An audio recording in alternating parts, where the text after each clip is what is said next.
You're listening to the Cantina Cast, your home for thought-provoking Star Wars talk. Join Albert and Jonesy in breaking down the latest news, trailers, movies, and of course, your favorite characters from a galaxy far, far away.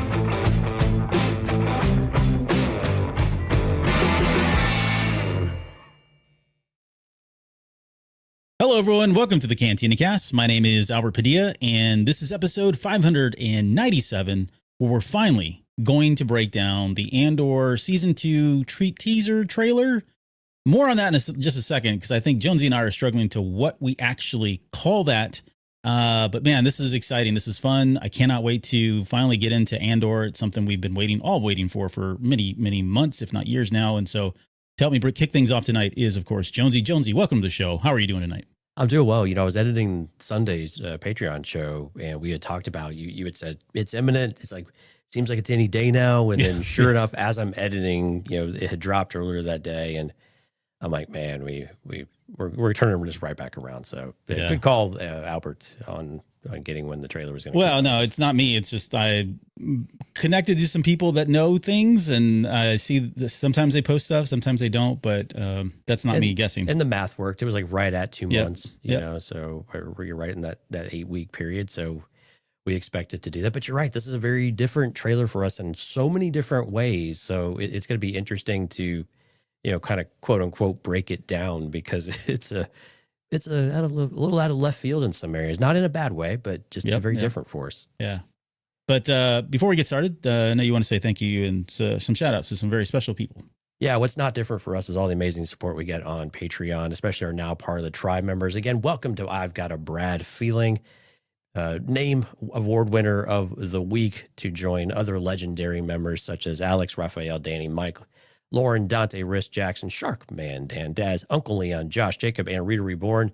And of course, now I've Got a Brad Feeling.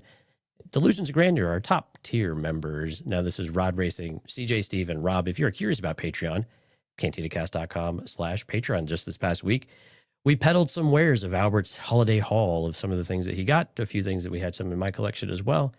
So a good, fun show. It was kind of nice just to kind of relax and share some of the stuff we've collected over the holidays and things that we get gifted to us. And that was really a lot of fun. And this coming weekend, we're going to do another way station. It sounds like. Going to give us a little preview of what we might talk about there. Yeah, way station. So there's been a lot of discussion here, of course, around the possible retirement of Kathleen Kennedy.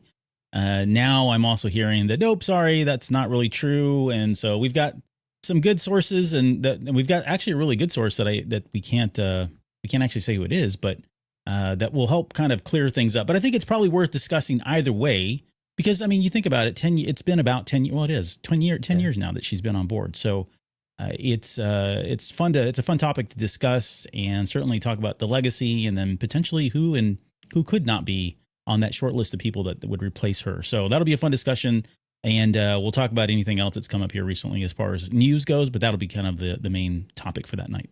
Yeah, one of the interesting things about that, there was a really good Variety article about what's the kind of person you want to run the company, rather than identifying names, because I think when you pull the names, a lot of strengths and weaknesses. So what kind of person do you really want to? I'm really excited for us to dig into that, because I thought the Variety article actually did a really nice job of highlighting that, rather than dwelling on some of the other things. So it should be a really fun show this weekend. So we hope everyone will come out and join us on the live stream, cantinacast.com/Patreon. If you're listening to this, if you can hear Albert's voice, we would love to have you see Albert's face as well. cantinacast.com/YouTube.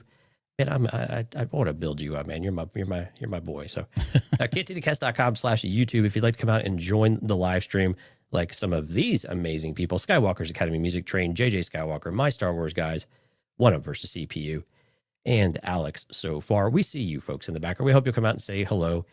Join the chat. Let us know your thoughts as we kind of go through the trailer, especially these opening comments. I really want to hear some of the chat. Oh, Qui-Gon Jay just chiming in. Welcome, Qui-Gon. Really want to get when we get our opening thoughts. I think this is going to generate some really good discussion. So please type your comments in the chat. We will try to highlight those as we go and incorporate those into the conversation as well. cantinacast.com/YouTube. We'd love if you'd like to subscribe to the channel if you're enjoying the content that you hear. Yep. All right, let's get into the trailer, and I want your initial thoughts, because let's just get the talk about the elephant in the room, which has been a hot topic this week, and that is the music selection. I'm going to start there because this was kind of radical. I think I texted you immediately. I was like, well, that was a choice. And I've got my own thoughts. If you follow me on social media, you already probably know where I'm going to go with all of this. But Jonesy, what did you think hearing this? And has it, now that you've had a couple days to sit with you, how does it feel? Steve Earle's track, The Revolution Is Now, was a huge surprise. I think it was by so many people. Actually, what I was really surprised about was how many people were actually very positive, like in their responses to it. When I was reading through the Star Wars YouTube channel comments, there were a few that were kind of like us, of like, I don't really know how I feel about this right now. But the more I watched it, the more it kind of grew on me. And we'll talk about this tonight, but the type of teaser that this was, we really hesitate to call this a trailer at all, even a teaser trailer in that way. But this kind of promo, this kind of teaser, it kind of worked really well for it to do what it needed to do. What I think Lucasfilm was probably trying to champion here and trying to get us to get excited about. It was very Marvel-like in its approach, I think, when you get those first Marvel teasers, and they just want to get you excited. They want to get you amped up, really accentuate the action part of Andor, which we know was a little more cerebral and a little more dense in some of those areas of the intrigue that they were building in season 1. And, they want to accentuate and get us excited for what all's possible.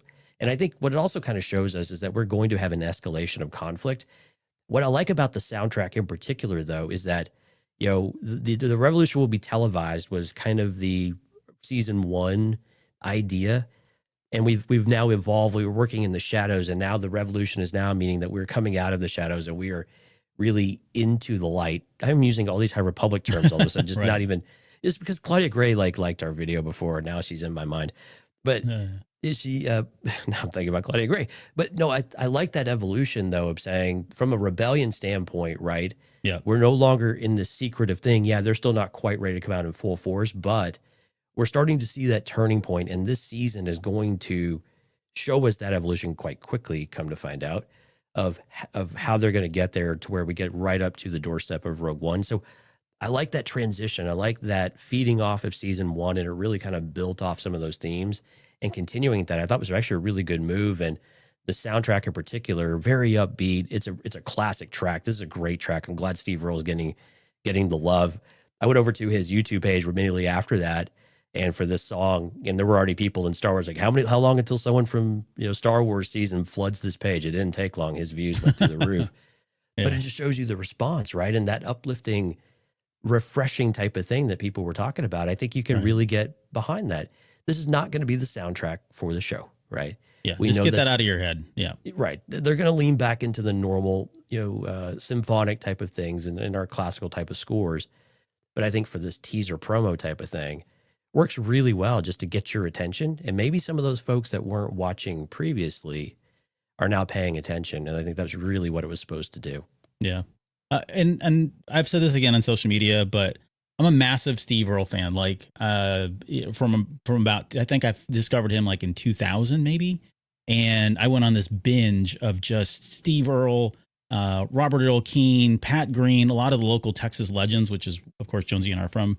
And so when I heard it, I got so excited, but I did have that kind of physical reaction of like, whoa, wait a second. Why am I hearing Steve Earle? Like, I love Steve Earle, but with Star Wars now, thematically, the song, the lyrics line up perfectly. Like you nailed it, right? It's exactly what you would expect, a kind of song you would want if you did something.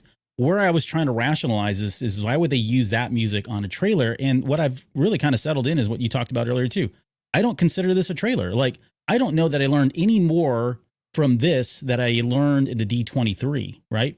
This felt like more of a TV spot, a 1 minute, 30-second TV spot, or something that would be maybe played at the beginning of the, like when you're sitting down ready to watch a movie and you're watching commercials and they want to promo something. This is the kind of thing that they throw out there. If it's not in lieu of a trailer, they would put something like this out there, And so if you take it from that perspective, like I'm totally fine with it. Like, yes, it feels weird. And I know people are worried that we're opening up Pandora's box and it's going to be a slippery slope. And next thing you know, we're going to have, whatever, pop music in our Star Wars. I don't think that's going to be the case. When we get our official, You already do, folks. Well, You've that's had true for a too, while. But when we get our official, like, actual trailer, right, Yeah. where we're getting people talking and we're getting some elements of what the story is and who's doing what and what the current state of everybody and all that, that's going to have who is it, Nicholas Bertel or Steve Bertel or whoever it is that did the soundtrack for Andor.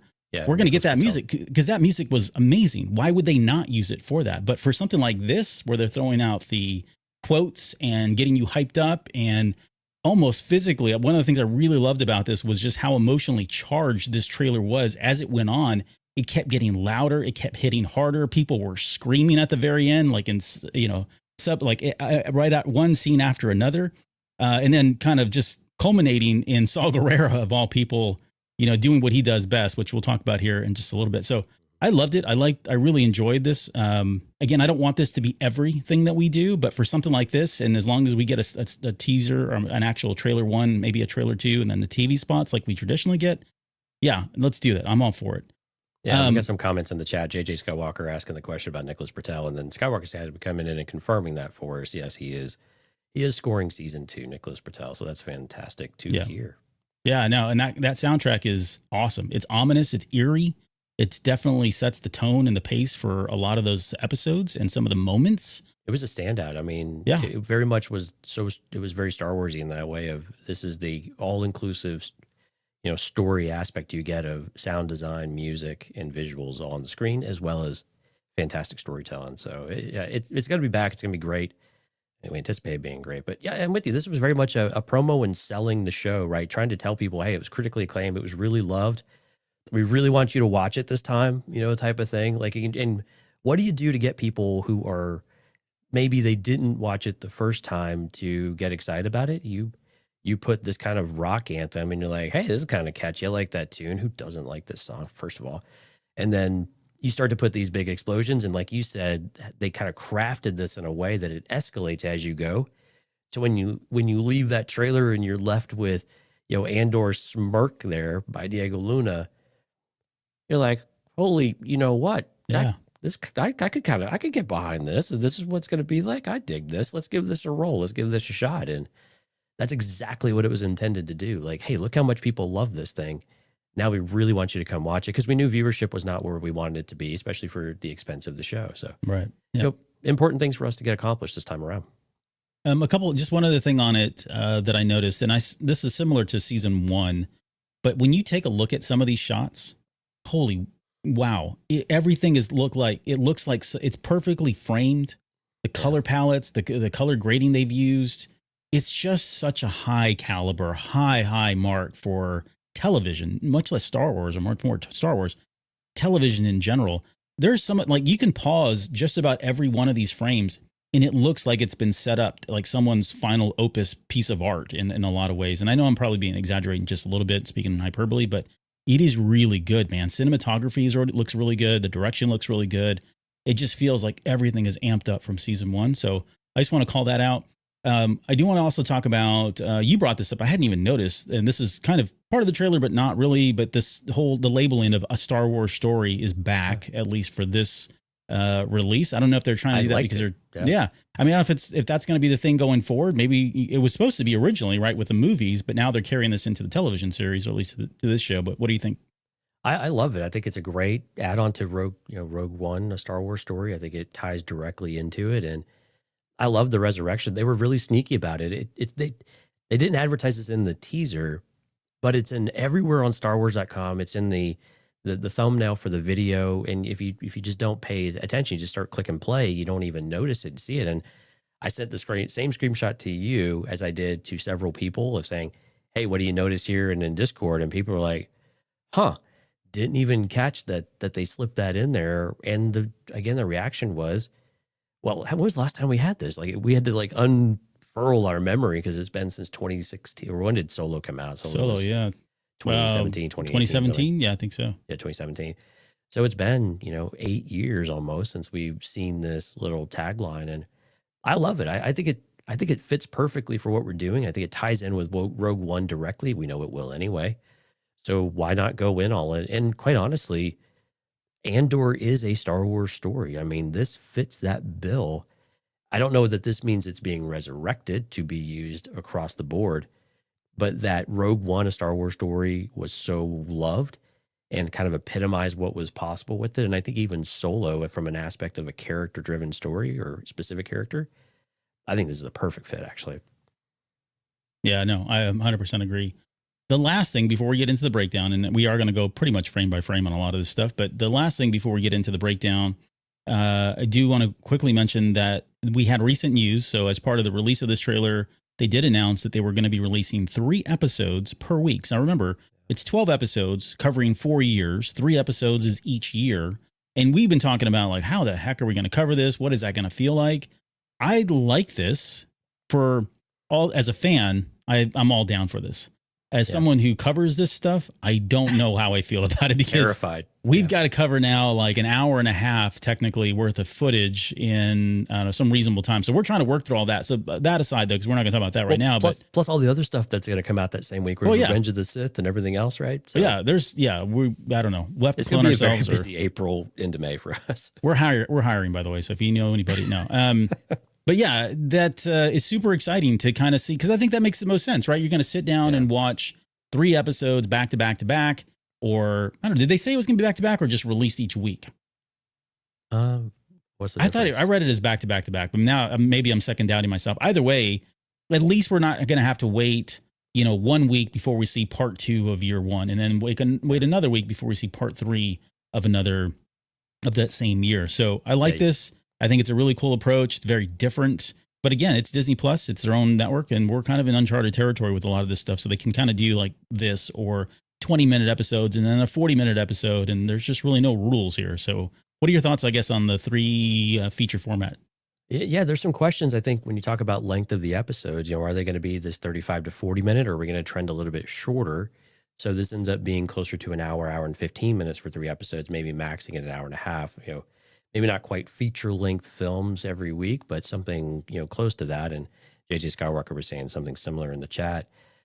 I got to be honest, I like this a lot. It was a little unexpected that they would go this route. And I'd like to think that they're learning a little bit from some of the feedback from like Acolyte, right? Mm-hmm. Where it was a little disconnected. And if you wait a week between these weeks and then you jump a whole year a week later, at least here you have a very self-contained arc, right? And actually, I was talking to Mike Rondo about this because Mike's been pretty critical of Star Wars, right? Of especially the last several years, and he wasn't super happy. I was like, wait, Mike. Actually, we're hearing that we're going to get 3 episodes a week, and that's going to be a whole year. So you're going to have 4 weeks that are 4 years. And his tone shifted a little bit. He's like, actually, that makes a lot of sense. So even someone who's been pretty critical of how they're doing things was like, okay, that actually makes sense, because if I could tell a whole story arc in one go, that feels more cohesive, and it feels like you have a natural week between episodes. You actually feel like that time has gone by. It's very subconscious, right? It's kind of, it's weird how that stuff can work. We'll see how well it works, but I think from a premise of doing this the way that they're doing, if we're going to really jump year over year, I think this is the way that you do it. And I think this is a really good idea, really smart of them to do. Like you said, that basically means we get 4 weeks of content. We basically have maybe a short movie.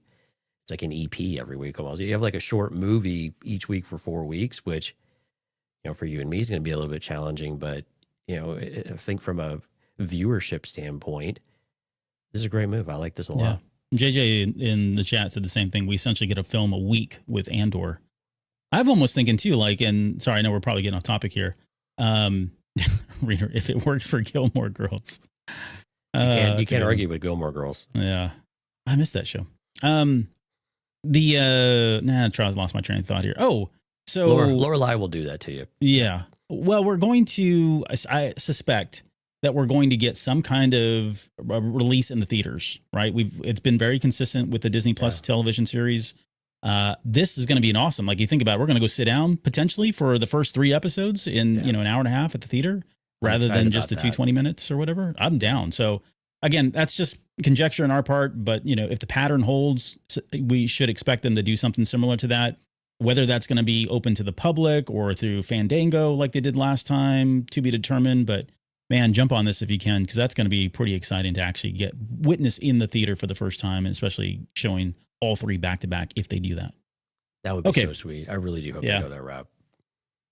All right, let's pull up the trailer, and we're going to start with the dogs and the bottom right hand. No, that's how deep we're going here. But there are dogs down there. I was walking the dogs. Back to a lot of walking away from the camera. Albert. Yeah. Well, they were very consistent. We were talking about this before we came on the air. We talked about this during the D23. So if you're a Patreon member, we actually did break down the D23 trailer. And some of the footage that we saw here was lifted from the D23 trailer.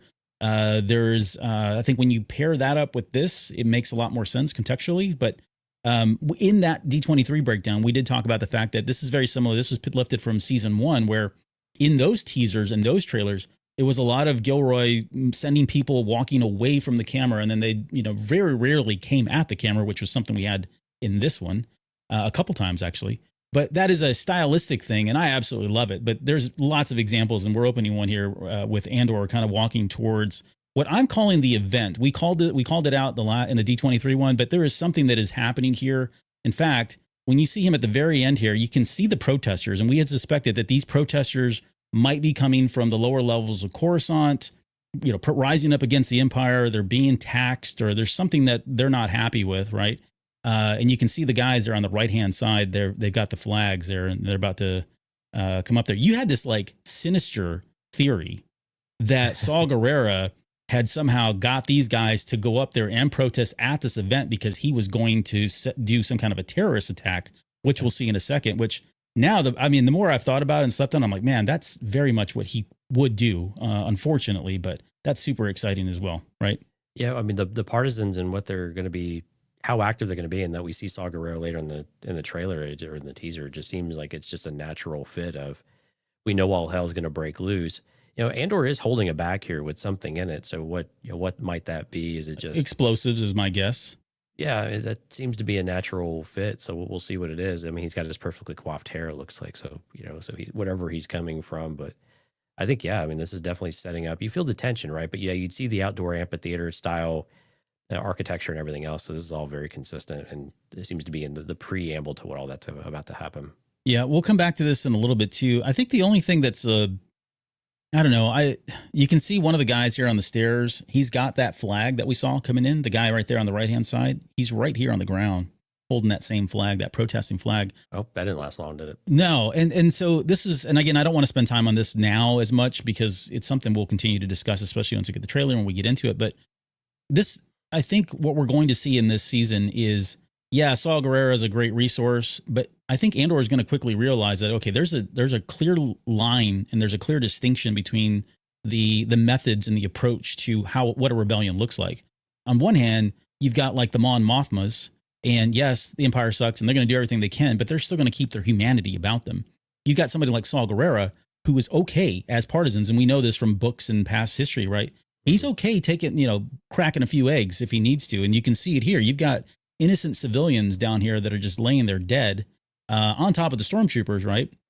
Unfortunately, they're casualties, but to the extreme at which Saw Gerrera will go to, I think that we're going to start to see those guys kind of diverge and say, okay, maybe this is not there, because he's not paired up with him, right? Saw is such an outcast and he's looked down upon, I guess, at that point. By the time we get to Andor, that I'd love to see that kind of develop and shape and form up in this season as well. I'm with you. I'd really love to see the conflict between Saw's way of doing things and what maybe Mon Mothma is, and then where does Luthen kind of fit within that mold too? And then the conflict within Andor of trying to pick a side of which one does he truly believe in, and seeing that journey with him, I think would be really cool. I'm with you on that one. All right. Well, we got another shot of him walking away here. This is the design on this. It almost looks like Kaminoan. It does almost look like Camino, except more, a rhombus style than what Camino was. Yeah, which is much more. It's more the sterile environment kind of aesthetic. It could be the Empire. I just don't know that they have this kind of. Well, and what kind of outfit is Andor wearing here? These brown kind of garments. It's unclear. He's got a satchel again, so it really can't tell what he is wearing. But it appears to be some sort of uniform type of outfit from the jacket, pauldrons and things like that. This is a shot here. We see this vehicle, this lift a little bit later. It looks like it's a transport of some sort. It's got a bunch of cargo on there. It looks like it got hit with an EMP. Later on, if you've already watched the trailer, you know what I'm talking about. There's a scene where we see it from the front, and it looks like the repulsor lists have given out, right? Because it got hit with an EMP, and it's just like plowing through the street. and you can see the street ahead of it here. So I think this is just the same shot, a continuation after it's come to a stop. I'm assuming that's Andor. It's kind of hard to tell, honestly. And maybe not. Yeah, it's tough to tell where they're at. No, it's not Andor. I don't think that's him, but no, it's tough to tell where this is at. Some outdoor facility, but yeah, like in the streets of some town, but nothing that we're super familiar with up front. So this could be a heist, taking this cargo out, taking the transport out to steal whatever's on here would be my guess, but I just don't know enough about who that is just yet. This is an interesting shot only because in the D23 trailer, we do get a shot of K2SO in this exact hallway here. And he's fighting those stormtroopers that look like they're wearing half armor that we're going to see a little bit later, which we did bring up in the D23. We were scratching our heads like, what is this? Like, who would wear armor like this? But more on that here in just a second. But yeah, just another shot of him walking away, in some environment or whatever. Well, and what I think is interesting that we're going to see throughout even this teaser is that I'm kind of guessing we're seeing glimpses of almost every, like from the entire series, not just from the first few episodes. Like some of these feel like they may happen much later in the series. So that's a really kind of cool feeling it's uncommon that we would go that route. But there's some things that suggest it. Maybe we'll point those out as we go through it. And that a lot of that is because, they've wrapped up production on this a long time ago. So they've had plenty of time to put together exactly what shots and scenes they want to show. Right. I'm assuming this is Bix because we see her a little bit later wearing this kind of same cloak, or, I guess hooded jacket or whatever it is. She's taking out some kind of an Imperial ISB member or something. It's going to be really interesting to see where Bix has come from where we left her, right? When we left her, she was recovering from the torture and really being mentally broken. And we see a very different Bix for all the moments except when her and Andor kind of rush and hug each other. A very, very serious and potentially kind of lethal person compared to the character that we saw in season 1. So this is going to be a really interesting character to watch to see how she's developed and maybe what happens to her in the series. She seems like a totally, I'm not saying different character, but evolved character. Because she's changed. She, like you said, she's been mentally tortured. And I have a feeling if you had to pick what side would she go to, I could see her joining up with Saw and be like, no, this is the right way to do it. These guys are animals, they're killers, and it spare no expense when it comes to taking them out, right? She's on my watch list for who doesn't make it out of the series, to be honest with you. Yeah, I got Andor making it out of the series, but Andor, that's just a wild guess. Yeah. K2SO as well. K2 will probably make it too. Krennic will probably make it. Mon Mothma, probably pretty good chance. Pretty good chance. All right. We'll come back to this in a little bit because we have a shot of her, I think, wearing the same outfit a little bit later, and you can see it in her eyes. She's very different, scary different. This is Andor wearing the same shirt he wears at the end of Rogue One. This feels like the end of the series, right? Yeah, I would imagine this is his, last 3 episodes, and he's walking away to, I don't know, head out to do whatever he's doing. Shoot that's people in the back. Yep. Yeah, right. So yeah, just him. And I would assume that's Yavin 4. I think that's one of those Masasi temples in the background that you see there. It looks like it. I agree. Okay, so this scene here, we had originally, the D23, we couldn't tell because it was really blurry. It was recorded with a phone. I think we suspected that at one point maybe that was Basso. We also threw out, could it be Bix or someone? It was just so blurry we really couldn't tell. This definitely does not look like Bix now. Or Basso. Basso. But maybe it's Cyril Karn? I don't think so. Karn seems like he's doubled down with Deidre Mero. Yeah, I'm with you on that one. That's his girlfriend, so. But we do see him in the D23 trailer wearing the same red outfit, and we didn't have a good guess as to what that was, but just worth mentioning that it's him. Yeah, short hair, clean cut though, so he's on the table, but it is really difficult to tell. Yeah. By the way, there is some kind of dialogue. I'm skipping over that. Let's see. There is it's happening right here. He says, we're in a war. And assuming that's who he's talking to, this person. And then he finishes that same thing with, you want to fight. So take that for what you will. This goes then into our fields of gold. So we talked about this in the D23 a little bit. This is cleared up for me. This is definitely Brasso a little bit later that we see. We were trying to figure out, is that him? Because it looked like a big stocky guy. It looked like a farmer. We clearly see him in one of these scenes here. I think it's the next one coming up here. Well, it's a little bit later. But I'm assuming this is some kid who's running away from these stormtroopers. They've cut it as such, so it could be wrong. But it looks like, these stormtroopers are opening fire on this poor kid. And maybe later on, when we see the stormtroopers holding Brasso back, it's because he's trying to get to this child who's just been murdered or killed or shot by the stormtroopers. It's Ezra. No, it's not Ezra. Let's see. Oh, and this is just that continuation. So he's definitely in this TIE fighter that we see a little bit later. It does look like a TIE interceptor. I have a different theory about what kind of tie it is, but we'll get there when we see it. Well, yeah, let's get there. We'll get there. I love this shot, by the way. Cool as all hell. This reminds me a lot of Apocalypse Now. If you've ever seen the Apocalypse Now during the flight of the bumblebees or whatever it is, when they're just mowing down people with rockets and stuff. But this shot looks like it looks so damn real. Maybe it is. I don't know. But what a great shot that is. We just don't get to see that in Star Wars very often. Yeah, but the armament on this tie is just so, you got rockets on there. I'm curious if this is Imperial Standard or if they've modified this, but it kind of feels like this might be an Imperial Standard just evolution of some of these ties, but we'll kind of talk about when we get a good shot here from a front view of what we might think it is. And I'm assuming that if you tie this footage in with what we just saw with the kid running away, we also see a scene a little bit later where Bix and Andor run up to each other and they hug. You can still see that same grass in the background here. There's also a scene where it looks like someone has hijacked one of these TIE fighters. And so I'm tying all this together where he's going out there to rescue Bix and Brasso because they're out here as part of like some, he's probably hid them away and is like, where the hell can I hide them that the Empire will never find them, right? And it's in Kansas, somewhere in Kansas on some field. And yet the Empire still does catch up with them for some reason or whatever, And so like it's him taking the ship, flying out there, killing everybody because he's trying to save his friends. And then we get all the reunification stuff. And so I suspect if that is the case, then this is likely stuff that we're seeing from one of the first 3 episodes and not like the middle section. I think that middle section is going to be K2SO centric. And leading up until, of course, the stuff that's going to happen pre Rogue One. And that would be an exciting start to the series, right? To get off on a foot of a little bit of action. I think the series in general is probably going to be more action oriented. We had moments of a lot of action in season 1, but I think consistently this one is just going to continue to ramp up. We're going to see more of that consistently, which again might help drive some viewership numbers too. Yeah, we're going to have to do like a catch up video or a catch up. I don't know how they're going to. Yeah, they're going to have to get the audience caught up on where everybody is and check-ins and all that stuff. And so that'd be interesting if they do any kind of like crawl or maybe not a crawl, but some of the things they've done before where it's that opening text. It'll be interesting if they do catch people up. Mm. Yeah, I always suspect we probably would. I think they've kind of made that the norm or at least a standard. Here we go with some quotes or whatever. We got Saw Gerrera, and he's already gone through his accident.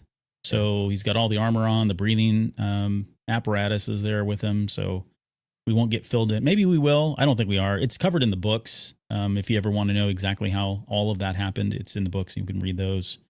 It was in, what was the one with? Catalyst? No, it wasn't Catalyst. Oh, Rebel Rising? Rebel Rising, yeah. Great book, by the way. Loved it. Loved it to death. Really awesome. Gives you a lot of insight into Jyn Erso and Saw Gerrera's relationship, which is really good. Like, you wouldn't believe he had that side of him. But anyways, very complex character. So you see Saw Gerrera there. Lies, deception, every day more lies. Man, this is like one of the most baffling scenes for me. Like, I just don't understand how it fits into the context of Andor, but I'm excited to find out because she seems to be, this is of course Mon Mothma. We see her right now. She looks a little bit weary, as she always does. She's got a lot on her shoulders and a lot on her plate. But then later on, then when she's dancing and she feels, it looks like she's just so free. I don't know, man. It's just, we don't get that in Star Wars. Not very often. This almost feels like a wedding celebration. Oh, maybe it's her daughter's wedding now. I thought about that too. And, her husband's a jerk. So who knows if she supports it or whatever it might be. It's just kind of one idea. We know that it looks like later in the trailer, like stormtroopers, or maybe I saw this in a still that StarWars.com did, but it looks like there's stormtroopers coming in behind when she's wearing, I believe, the same outfit. So don't quote me on that, but I believe so. But yeah, this weary look on her face is very concerning. Like she sees something or something's just out of place, but it wouldn't surprise me if stormtroopers raid this party of whatever it might be for whatever reason. And again, we know that the Empire is looking for rebel spies and rebellion and dissension in the rank traitors, so that they would start to slowly tighten that noose around Luthen, Mon Mothma, Bail Organa, others. We know it's happening. It would be interesting to see that start to play out on screen. Live action would be a lot of fun, I think. Yeah, I'm with you on that one.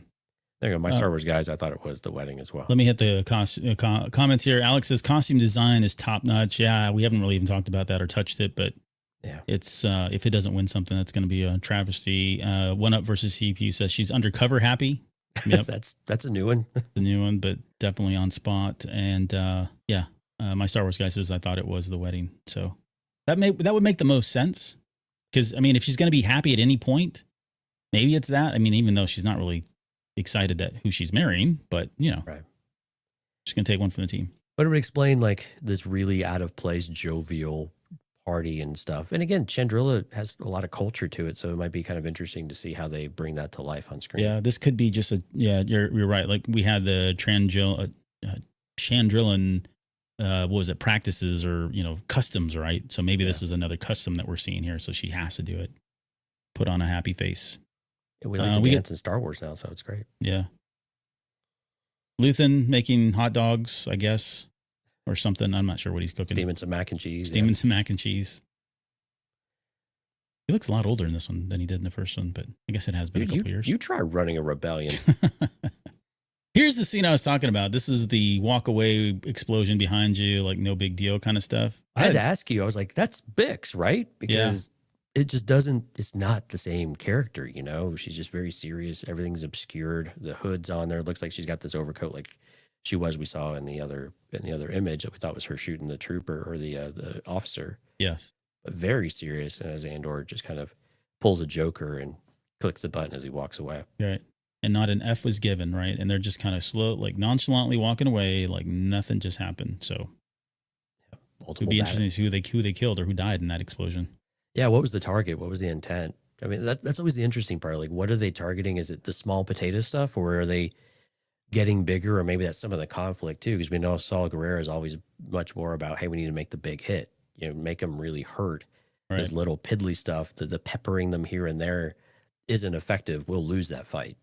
Yep. So it'd be interesting to see how that plays out on screen between the different factions in the upcoming rebellion and various parties interested. Krennic's back. We saw him in D23. I was just thinking about that too. Like, not everybody saw the D23 trailer, Yeah. So this is their first, exposure to the fact that, holy crap, that dude from Rogue One is in this, So, but Bill Mendelsohn looks really great here.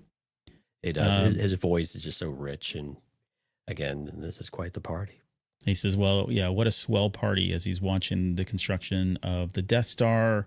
This makes absolute sense that he would be in this, especially given where the last final scene ended in season 1 of Andor with the construction of the Death Star. So to see him here again, how this all ties into it, I don't know exactly, but I don't know anybody who's against it either, right? Well, and I love that we don't have the disc on, because that's what we see in Rogue One of them installing it. The final assembly piece. Yeah, we get all the brand new Star Destroyers that get unveiled, and that everything is pristine and white. So we have this really start to give you an idea of where in the timeline this, second half of the season probably, but that we have this moment he's overseeing, and it's that we know what's coming. I love that progression. You have just these kind of fence posts that bring you on that milestone, like that kind of denote some of these milestones of where you're at. And I think that's such really great connections to Rogue One already, and it's going to be interesting to see how that plays out and continues throughout the series. Mm-hmm. So we were saying this was, the planet from The Force Awakens, the base, Dakar? Right. Or is that the clone? That's Dakar. This looks like the base that we saw them at in Rogue One, in the first season. Force Awakens. Andor, oh, was it?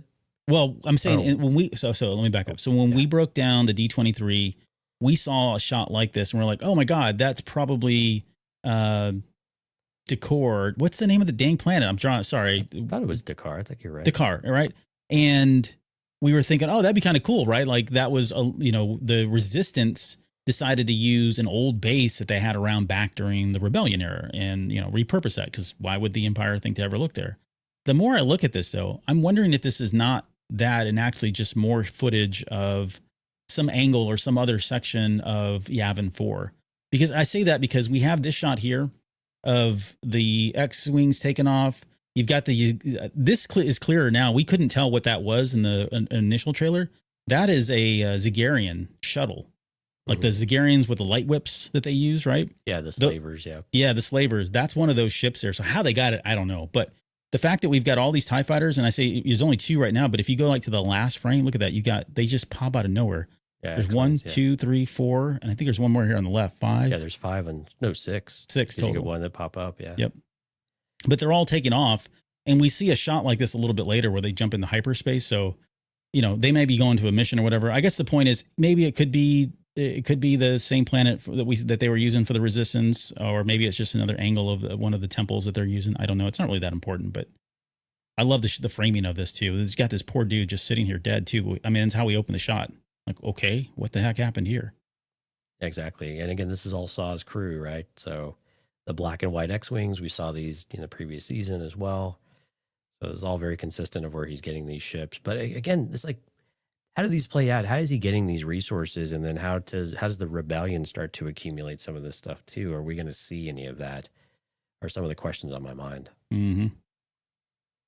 All right, let's move on to this shot here. So this is continuation of that, the event. He had this little sniper rifle or a little scope thing in D23 trailer. We can see it clearly here now. No pun intended. There's the explosion, but there's already a ton of people dead. You know what I mean? So this is like a second explosion that's going off on top of everything else that's already happened. And it looks like a lot of the action has already died down. Yeah, and all of a sudden, the troopers get blown everywhere. It's pretty crazy. But just chaotic, pure chaos at that point. Bix is really upset with him here. This is right before they kiss, though. Is that Bix though? Well, it's that same girl. I thought it was Bix. It almost looks like Luthen's wife. Oh, Clea? Yeah, kind of, maybe. I don't know. Even there was a still, and I don't think the character was named. But yeah, they look like this is the moment right before a kiss. We have some romance. How do you know they're going to kiss? Do you think that's what she's trying to do? Or she's just trying to get up in his face? They're angry, and then they're going to angry kiss. Oh, okay. Yeah, all I'm right. shipping them. Andor's the man. Okay, Albert, calm down. Here's what I was talking about. See, there's Basso. Why is he at the same place? They're trying to hold him back. Maybe he's running off to that kid that's just been killed, but he looks like he's got fire in his eyes. Can I just say I love the Star Wars inspired like grain silos and everything. Yeah. Like, it's such a great combination, but it also inspires, callbacks to like Tabana gas on Bespin and some of those things that we've seen in video games and whatnot. So leveraging some of that design, I think is just so much fun. All right, we got this going on. Let's see. All right, so here we go. So this is one of the few shots where people are coming at us for just a few seconds or walking towards the camera. And I don't know. So the guy in the middle here, this is the one we saw him in the D23 where K2SO picks him up and slams him to the ground. And we were thinking, oh, this must be BTS, because why would somebody wear an outfit like this? It didn't look complete. And if you notice the guy on the left-hand side, he's not wearing a helmet. You got the Imperial officer in the back who's got a chest plate but doesn't have anything else. I mean, he's got a helmet on. Yeah, they look like shoulder pads, but he's got the weird officer's hat on. Yeah.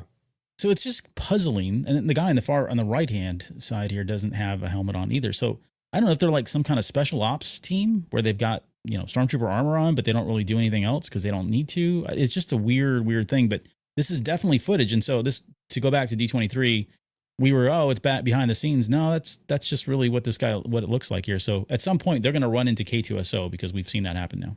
Yeah, I mean, I'm guessing these are Saw's crew too, right? I mean, these are, like you said, you accumulate certain armor, you infiltrate where you can, you use the tools at your disposal, what you have, and you just keep accumulating before we see them a little bit later on, able to actually have full stormtrooper costumes and whatever. But I think this is probably Saw's crew. It seems Why would like they be wearing an Imperial hat, though? Well, I mean, they're infiltrating an Imperial facility. I mean, this is the same, it looks like the same hallway that we saw Andor walking down in the earlier scene. No, it is, for sure. Yeah. So is this like a prison blockade type of thing? You know, a prison, cell, or is there a high value target that they're looking for here? It's interesting to see what it is, but again, why would they be coming down? And again, I saw some comments where it's like, well, troopers for the first time without helmets. I don't think these are Imperial stormtroopers. I think these are, and again, who are the ones that would probably do that? I just kind of equate everything to Saw, I guess. Okay. The little guy there is holding some kind of a tracker. He keeps looking at it and like they're tracking somebody. So maybe somebody with like a he's got his Ghostbusters anklet tool. bracelet. Yeah, it looks like the one from Ghostbusters. I was trying to remember the name that they used, but I cannot remember what that's called. All right. Deidre, it's our first shot of her. She's got her head up against the window. Not looking too pleased. Nope. Something's bothering her. Probably missing her boyfriend. Yeah, maybe.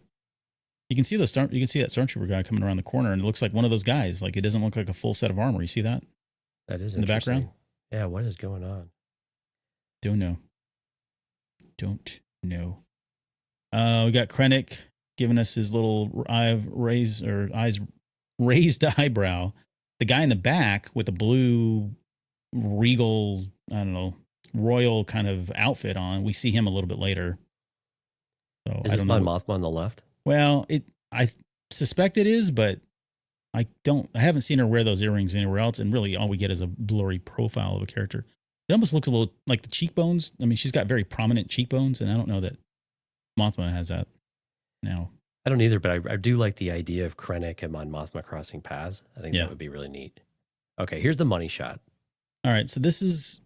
Oh, I just noticed it. Yep. That is not a TIE interceptor. I think this is a TIE Avenger is what I think this is, or something around that line, which is largely a canon type of ship.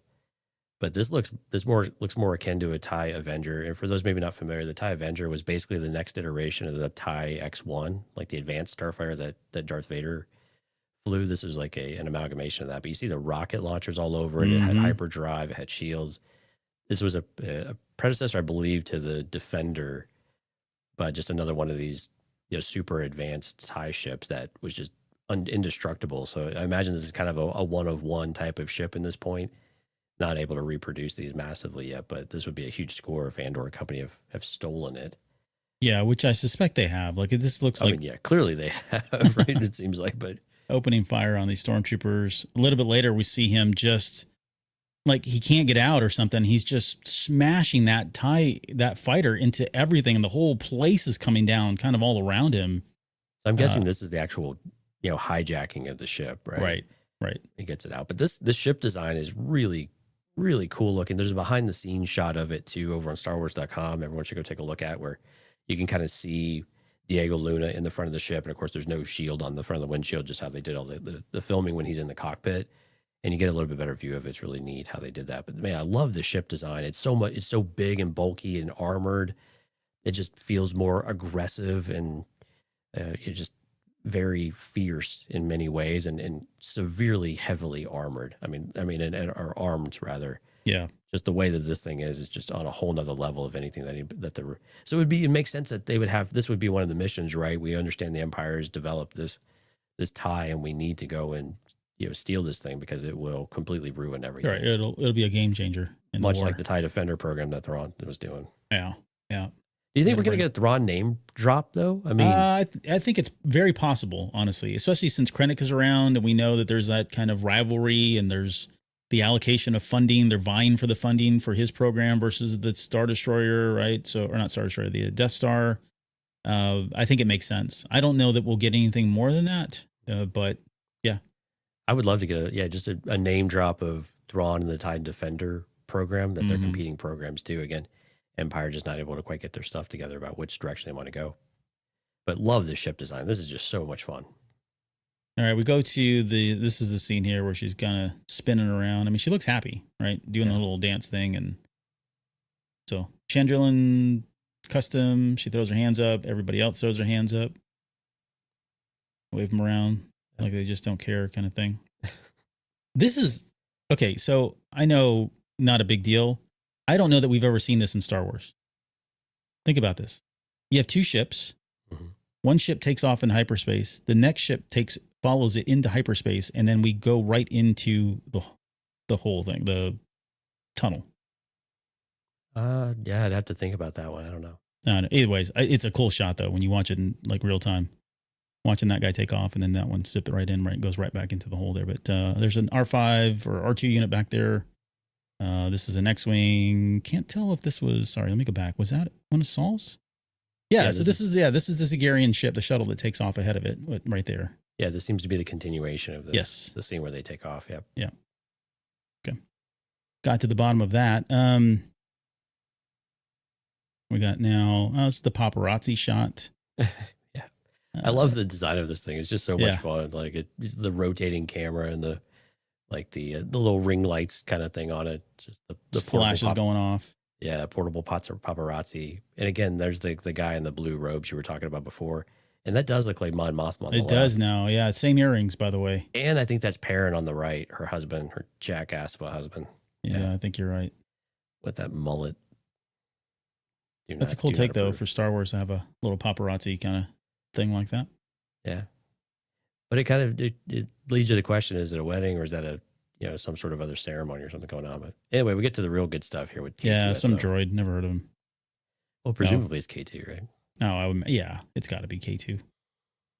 So I love how they make his eyes. It almost look like his pupils. Yeah.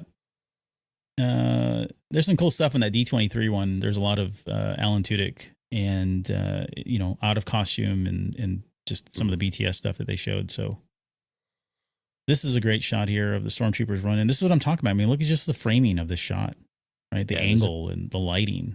And this appears, my guess is this is going into the hangar when they're still in the TIE fighter. Yeah. Oh, I don't see that comment. Where'd that come from? Maybe I'm a delay. All right, we'll keep going here. This is the shot we talked about where it looks like he's just landed that TIE fighter, and so he's rushing out to hug Bix now. Right. So you can see the grass back there. So that's what I was thinking. Yeah, likely happening in the first 3 episodes, I guess would be my guess. Yep, this shot here, I know I'm not trying to make a big deal about nothing, but why did they hide this guy's face? Like, I can't tell who that is. Like, is that Andor? Like dressed as a riot, like a Imperial police officer, or riot police type thing? They purposely block out that person's face. Why would you show this shot when you can't even see the character's face? Yeah, I think you're overthinking this. Yeah. Okay, all right, fine. It was because in the with the soundtrack playing, they have the drum beat come down at the same time he brings the mask down. Yeah, so you're probably right on that one. And you can see all the protesters there in the background. So this is probably pre-bombs going off. Maybe not. Right. Here's that same thing I was talking about, that transport. It looks like the repulsors have just given out. So maybe it was hit with the MP and it just starts plowing through the street because it's got some velocity still behind it. Maybe this is how they, remediate their highways. You don't know, Albert. Maybe. You don't know how Star Wars works? I don't. Transit committee. Here's Cyril, yeah. Cyril Karn in his weird ties. Weird ties and all. And all running out. This was the same shot that they showed in the D23. We kind of theorized that this was him. He's in attendance. Like there's some other shots in the D23 that he's actually at that event. And we were saying, well, look, if Deidre's there, which I think we know she's there as well from footage that we saw where this explosion goes off, right? So it's got to be something big that Deidre's here. Protesters are there. Excuse me. We've got all these people coming together. So it's either some big announcement or some big visit by somebody, whatever it is. But likely, I think they do tie the shot, if I'm not mistaken. Here, yeah. I don't know if that's a continuation, but I suspect he hears the explosion and starts running out or something to kind of see what's going on. All the people around him don't seem super excited. That's true, too. They don't seem like moving around very fast. So, he's I don't definitely know. come out and seeing something, though. Maybe it's just the protesters before the explosions, but here we go. More just chaos, people running, fire, all hell's breaking loose. Yeah, Melshi. So he was one of the guys that escaped really? in season 1. He comes prison, back in Rogue One. What's that? From the prison? Yeah. I'm pretty sure that's him. Right there from that shot. Looking pretty scared. Hey, there's your blaster. Yes. Not orange color. Yeah. And there's another guy back. So that, look, you see that? You can't see, maybe you can't see it on the screen, but there's one of those stormtrooper guys again, no helmet. So yeah. Very curious. Not sure what's going on there. And then it just drops. Well, yeah, somebody shoots him. So I think he's hidden behind the door. So I think he's on these rebel side. Right. So good to see him back. Not sure who this is. I don't know. One of Saul. She looks absolutely nuts and fanatical. So I'm assuming this is somebody who's been radicalized by Saul Guerrero. Yep, that's a fair bet. Part of the partisans. I like this lady holding her cell phone there. And then this is a cool shot. Like the idea that he would be using that because I mean the armor's going to hold before that building's going to give out before the armor does, right? So he's just spinning this sucker around and bringing everything down around him. It's that stuff that I love. Like it's just so out of the outside of the box of the norm of what we see Star Wars, because there's a real desperation about it. Stakes are higher and that kind of thing. So, and that's true of the series in general. But yeah, this is Andor jumping in some kind of a bar. He flips around, lands, more chaos. This is a cool explosion. Like I can't tell what it is. If it's some kind of like sonic grenade, you know what I mean? Yeah, it looks like something like that, though, doesn't it? And even in the trailer, when you hear it, the sound effect is very unique. It doesn't sound like anything that we've typically heard in movies. I think in some of the video games, like the Commando games and stuff, there's something like this. But, but yeah, it blows these two people off to the side. This guy is an Imperial officer of some sort. He's grabbing Bix's hair and pulling her back. Yeah, this is where all the screaming starts. Yeah, this is where it's just starting to really just, climax here. We don't know who this dude is. And the guy next to him, look at that guy next to him has got like some kind of forehead armor. You see that? Yeah, it's interesting on the right-hand side. Oh, sorry, or it's a visor that slides down or something. But maybe he's half like cybernetic or something. I'm not sure what's going on here, but that guy's crazy. Hey. Yeah, we got Mama Karn. Oh, whoops, sorry, I didn't mean to go that far. It's stupid mouse here. Yeah, what was her name? Edie. Edie. Yeah, Karn. Edie. Yeah. We get to see Edie in her glorious 70s outfits. Yeah, but looking all put together and very jovial and happy.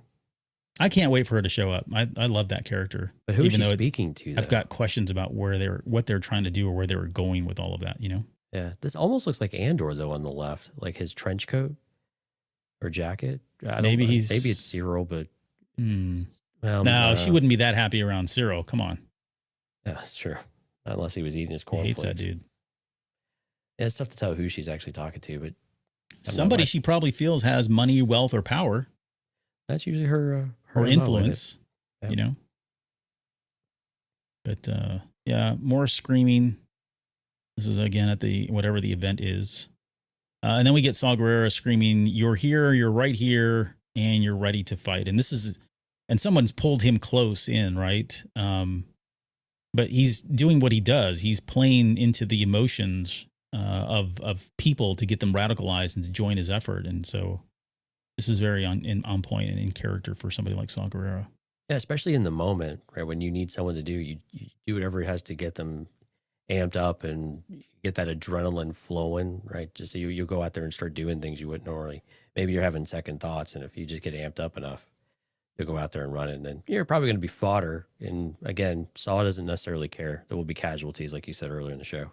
Yeah, and it's all part of the equation. It's all part of it. He's just going to call it what it is, war, right? Mm-hmm.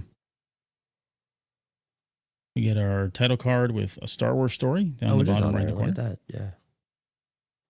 And then we end with Andor's smirk that we've seen so far. So I'm assuming this is him heading out to that very first shot. So that perfectly coiffed hair. Season 2 coming April 22nd. Yeah, we'll start up called Disney. That's the teaser. So yeah, man, great job of like getting at least me excited. I think a lot of people were excited. I saw the downloads, and it's a lot. It's millions at this point. That have seen this. So I didn't get a chance to look to see, like, lately they've been tracking how many downloads, how many millions, within the first like 24 hours kind of thing. That's some kind of a metric of sorts, but it was kind of cool to see that this one was pretty high up there in terms of the interest, at least. Right.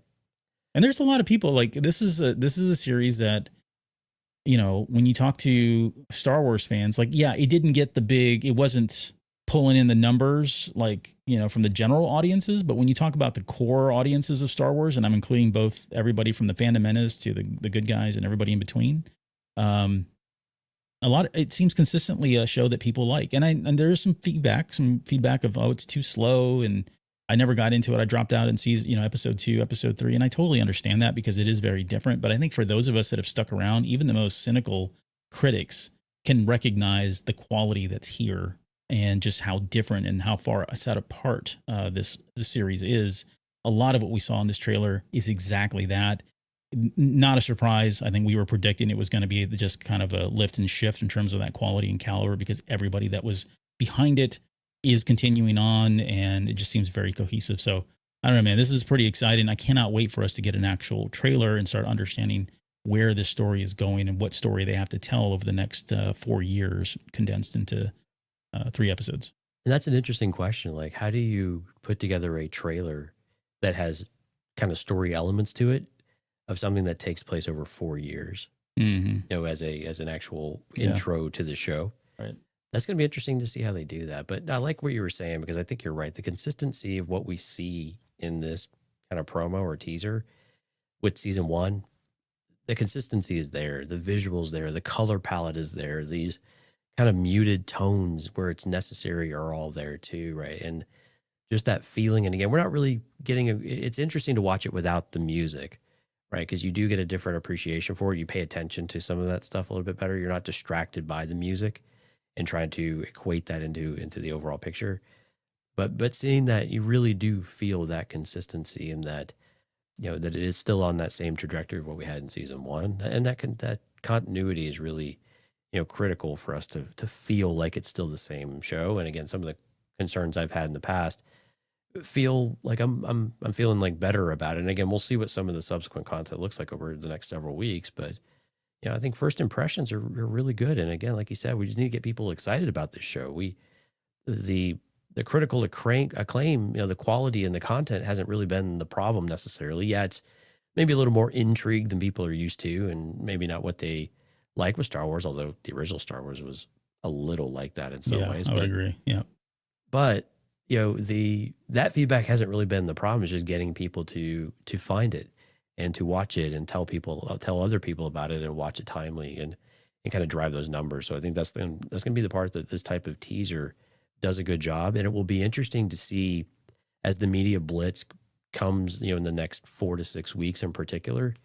It'll be interesting to see if they get a mix of these types of TV promo spots where we have anthems like we have with Steve Earle's, anthem that we had here, and maybe some other things too that fit in with that revolutionary vibe. You can almost hear like, Sex Pistols or kind of some punk type of stuff coming in just to bring excitement to it, in that whole anarchy type of, theme, coming around, especially when you equate it to Saw. So we've kind of opened up ourselves to be able to bring that level of excitement, but also have some that lean back into kind of what the core of what Andor is to be able to do that. But you can use your music here to just get people excited about it and bring it in, as long as it's not betraying the tone of what the series will be.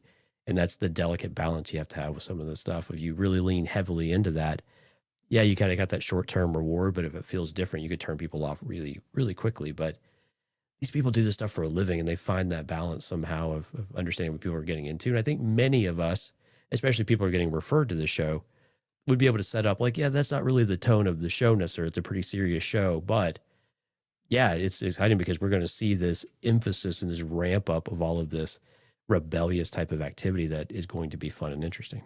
Yeah.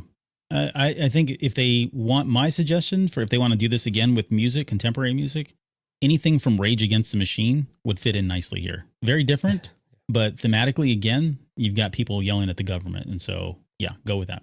I mean, you could put like Anarchy, like the song Anarchy. Yeah, right. You can do that one. Yeah. And it would probably work really well. I mean, again, kind of that punk wave movement, the UK invasion type stuff. I mean, that stuff fits this show, or at least it fits the tone of this teaser, like really well. And you could see them really doubling down if they want to go that route. And I don't think they will, honestly, but maybe on a TV spot. I think the opportunity is there for some of it, but I'm with you. I'm hoping we get kind of a mix.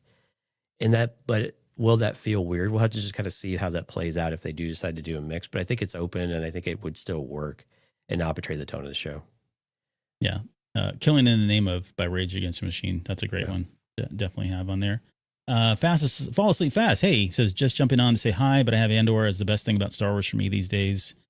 And Rob also said we had similar music for Skeleton Crew. Yeah, where they brought in some contemporary stuff to kind of kick things off. But, we did settle in on just the traditional Star Wars music. So it's all good, man. Vanessa Carlton. Thank you, Alex. Terrible. Okay. What else we got? Anything else? I think that's a show, man. I think that's it. Yeah. Yeah. Before we get out of here, though. Yeah. Big thanks to everyone that came out in the live stream. Again, ktdcast.com/YouTube. We'd love if you liked the channel, if you would subscribe, if you liked kind of what you saw. We appreciate everyone in the background that didn't say hi to us. We hope next time you will. Leave us a comment. Let us know what you're most excited about in the teaser. Did we get something wrong? Did you hear some things that maybe you hadn't considered before that you're excited about? We'd love to hear from you. We do read every comment. Special thanks to everyone who came out into the chat tonight. Skywalker's Academy, Music Train, JJ Skywalker, My Star Wars Guys, One Up versus CPU, Alex, Rear Reborn, Steph, and Fall Asleep Fast, who did not fall asleep fast, but he has muted us and paused us right, because he's really sensitive to spoilers going into the show. So totally understand that. Thanks to everyone in our Discord server, by the way. Discord servers for Patreon members as well. And thanks for the comments and kind of the responses there to the teaser. That was a lot of fun to be able to see some of your comments as we went through, as we kind of all experienced the trailer there together. That was a lot of fun. One last plug, of course, Lauren's Mask of Fear full review is out. You are not going to want to miss that. She's also got her spoiler-free, if you want to remain spoiler-free, short video out there. Please do go out to the ktdcast.com/YouTube channel. I think you will not be disappointed with her coverage. Lots of great feedback. So great job, Lauren. Thank you, everyone, for leaving your thoughts and comments in support of what she's doing for the Jedi Novel Archive. Really, really pleased with how that's all happening. So great job, Lauren. And thanks for everyone for watching those videos. Yeah, we are definitely in an era that I don't know that I ever thought I'd be this excited about. But when you think about Andor Season 2, Mask of Fear, which is just one of 3 books, which really is kind of like, yeah, this is going to, Andor Season 1 and Season 2, this is showing us what the rebellion looks like apart from Saul Guerrero and his partisans. But Mask of Fear is like, how did we get there? Like, what were the rocky steps, and how the hell do these 3 people work together? Bail Organa and Mon Mothma and Saul Guerrero, because they're all very different, right? At least initially. And so it's really cool to kind of see that birth of that and just how they're struggling through it, even though they have a common cause, a common enemy. I'm trying to hype up the book because it is a really, really good book.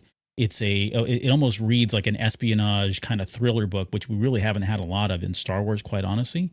But can't recommend it enough. And yes, go check out Lauren's breakdown, both the non-spoiler and the spoiler review.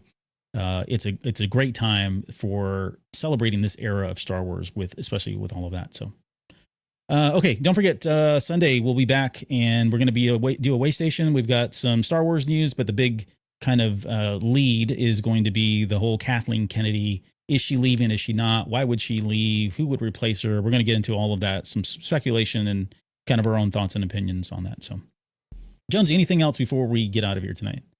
Nope. Love everyone. Thank y'all for coming out. We hope to hear from you again soon. Yeah. Thanks, guys, for joining us, and we'll see you guys on the next video.